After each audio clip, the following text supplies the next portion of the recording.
오늘은 지난 대법원의 노동법 판결들을 통해 노동법의 사실관계를 판단하게 되는 판단의 기준들이 어떤 게 있는지, 또 노동법에서 사용되는 주요 개념들이 판례에 어떻게 담겨 있는지를 여러 판결들의 판결의 요지, 그 내용을 통해 살펴보는 시간을 갖도록 하겠습니다.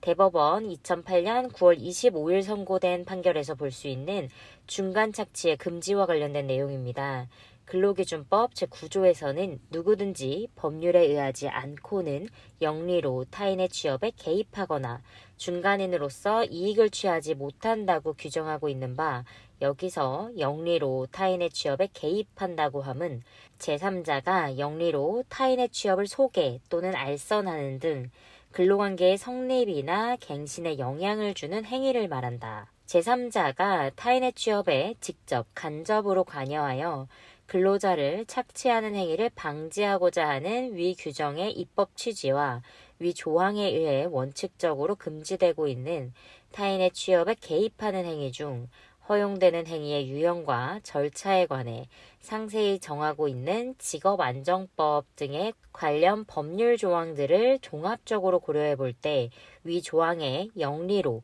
타인의 취업에 개입하는 행위, 즉 제3자가 영리로 타인의 취업을 소개 또는 알선하는 등 근로관계의 성립이나 갱신에 영향을 주는 행위에는 취업을 원하는 사람에게 취업을 알선해주기로 하면서 그 대가로 금품을 수령하는 정도의 행위도 포함된다고 볼 것이고, 반드시 근로관계 성립이나 갱신에 직접적인 영향을 미칠 정도로 구체적인 소개 또는 알선 행위에까지 나가야만 한다고 볼 것은 아니다라고 보았습니다.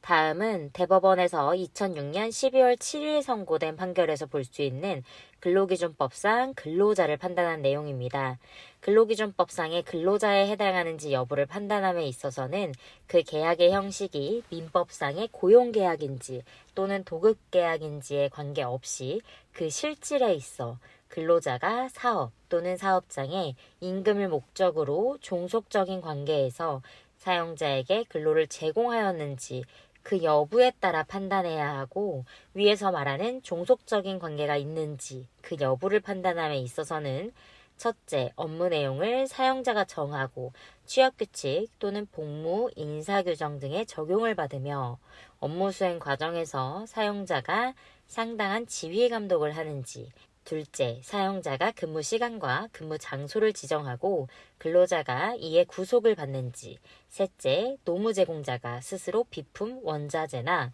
작업 도구 등을 소유하거나 제3자를 고용하여 업무를 대행케 하는 등 독립하여 자신의 계산으로 사업을 영위할 수 있는지, 넷째, 노무 제공을 통한 이윤의 창출과 손실의 초래 등 위험을 스스로 안고 있는지, 다섯째, 보수의 성격이 근로 자체의 대상적 성격인지, 여섯째, 기본급이나 고정급이 정하여졌는지 및 근로소득세의 원천징수 여부 등 보수에 관한 사항, 일곱 번째, 근로제공관계의 계속성과 사용자에 대한 전속성의 유무와 그 정도, 여덟 번째, 사회보장제도에 관한 법령에서 근로자로서 지위를 인정받는지 등의 경제적, 사회적 여러 조건을 종합하여 판단하여야 한다. 다만 기본급이나 고정급이 정해졌는지, 근로소득세를 원천징수했는지, 사회보장제도에 관해 근로자로 인정받는지 등의 사정은 사용자가 경제적으로 우월한 지위를 이용해서 임의로 정할 여지가 크기 때문에 그러한 점들이 인정되지 않는다는 것만으로 근로자성을 쉽게 부정해서는 안 된다라고 보았습니다. 다음은 대법원에서 2003년 9월 26일 선고한 판결에서 볼 수 있는 임원의 근로자성을 판단한 내용입니다. 근로기준법에 적용을 받는 근로자에 해당하는지 여부는 계약의 형식에 관계없이 그 실질에 있어서 임금을 목적으로 종속적 관계에서 사용자에게 근로를 제공하였는지 여부에 따라 판단하여야 할 것이므로, 회사의 이사 또는 감사 등 임원이라고 하더라도 그 지위 또는 명칭이 형식적이고 명목적인 것이고, 실제로는 매일 출근해서 업무 집행권을 갖는 대표이사나 사용자의 지휘 감독 아래 일정한 근로를 제공하면서 그 대가로 보수를 받는 관계에 있다거나, 또는 회사로부터 위임받은 사무를 처리하는 외에 대표이사 등의 지휘감독 아래 일정한 노무를 담당하고 그 대가로 일정한 보수를 지급받아 왔다면 그러한 임원은 근로기준법상의 근로자에 해당된다라고 보았습니다. 다음은 대법원에서 2008년 7월 10일 선고한 판결에서 볼 수 있는 묵시적 근로계약 관계를 판단한 내용입니다.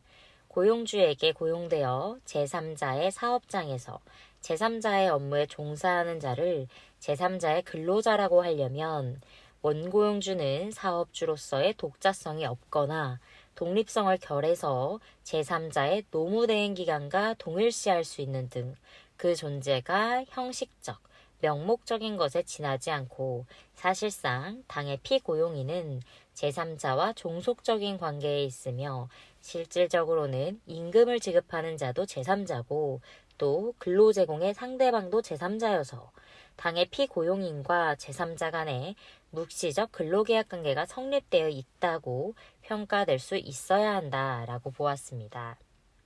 다음은 대법원에서 2008년 10월 23일 선고된 판결에서 볼 수 있는 위약 예정의 금지 조항과 관련한 내용입니다. 근로기준법에서 사용자는 근로계약 불이행에 대한 위약금 또는 손해배상액을 예정하는 계약을 체결하지 못한다. 고정하고 이를 위반하는 행위를 형사처벌 대상으로 삼은 취지는 근로자의 근로계약 불이행을 이유로 사용자에게 어떤 손해가 어느 정도 발생했는지를 묻지도 않고 바로 일정 금액을 배상하도록 하는 약정을 미리 함으로써 근로자의 의사에 반하는 계속 근로를 강제하는 것을 방지하기 위한 것이다. 근로자가 일정 기간 동안 근무하기로 하면서 이를 위반할 경우 소정 금원을 사용자에게 지급하기로 약정하는 경우 그 약정의 취지가 약정한 근무기간 이전에 퇴직하면 그로 인해 사용자에게 어떤 손해가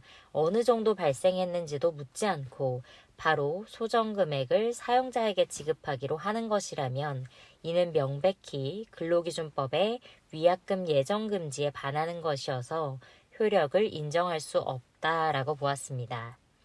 다음은 대법원에서 2010년 3월 11일 선고된 판결에서 볼 수 있는 경업금지 약정의 유효성 판단과 관련한 내용입니다. 사용자와 근로자 사이에 경업금지 약정이 존재한다 하더라도 그와 같은 약정이 헌법상 보장된 근로자의 직업 선택의 자유와 근로권 등을 과도하게 제한하거나 자유로운 경쟁을 지나치게 제한하는 경우에는 민법 제103조에 정한 선량한 풍속, 기타 사회질서에 반하는 법률 행위로서 무효라고 봐야 하며 이와 같은 경업금지 약정의 유효성에 관한 판단은 보호할 가치 있는 사용자의 이익, 근로자의 퇴직 전 지위, 경업 제한의 기간, 지역 및 대상 직종, 근로자에 대한 대가의 제공 유무, 근로자의 퇴직 경위, 공공의 이익 및 기타 사정 등을 종합적으로 고려해야 하고 여기서 말하는 보호할 가치 있는 사용자의 이익이라 함은 부정경제 방지 및 영업 비밀 보호에 관한 법률 제2조 제2호에서 정한 영업 비밀뿐만 아니라 그 정도에 이르지 않더라도 당의 사용자만이 가지고 있는 지식이나 정보로서 근로자와 이를 제3자에게 누설하지 않기로 약정한 것이거나 고객관계나 영업상의 신용의 유지도 이에 해당한다라고 보았습니다. 다음은 대법원 1993년 5월 14일 선고된 판결에서 볼 수 있는 취약규칙의 불이익 변경에 관련한 내용입니다. 취약규칙의 일부를 이루는 급여 규정의 변경이 일부의 근로자에게는 유리하고 일부의 근로자에게는 불리한 경우 그러한 변경에 근로자 집단의 동의를 요하는지를 판단하는 것은 근로자 전체에 대해 획일적으로 결정해야 될 것이고 또 이러한 경우 취업규칙의 변경이 근로자에게 전체적으로 유리한지 불리한지를 객관적으로 평가하기가 어려우며 같은 개정에 의해 근로자 상호 간의 이익분리에 따른 이익이 충돌되는 경우에는 그러한 개정은 근로자에게 불이익한 것으로 취급해 근로자들 전체의 의사에 따라 결정하게 하는 것이 타당하다 할 것이다 라고 보았습니다. 다음은 대법원 2009년 5월 28일 선고된 판결에서 볼 수 있는 취업규칙의 불이익 변경의 동의 주체와 관련한 내용입니다. 여러 근로자 집단이 하나의 근로조건 체계 내에 있어서 비록 취업규칙의 불이익 변경 시점에는 어느 근로자 집단만이 직접적인 불이익을 받더라도 다른 근로자 집단에게도 변경된 취업규칙의 적용이 예상되는 경우엔 일부 근로자 집단은 물론 장래 변경된 취업규칙의 적용이 예상되는 근로자 집단을 포함한 근로자 집단이 동의 주체가 되고, 그렇지 않고 근로조건이 이원화돼 있어 변경된 취업규칙이 적용돼서 직접적으로 불이익을 받게 되는 근로자 집단 이외에 변경된 취업규칙의 적용이 예상되는 근로자 집단이 없는 경우에는 변경된 취업규칙이 적용돼 불이익을 받는 근로자 집단만이 동의 주체가 된다라고 보았습니다. 지금까지 소개해드린 내용들은 자주 보고 암기하셔서 공인노무사 2차 시험에서 판례를 현출하는 데 활용하시면 좋을 것 같습니다. 다음 시간에 또 주요 판례들의 내용을 가지고 돌아오겠습니다. 감사합니다.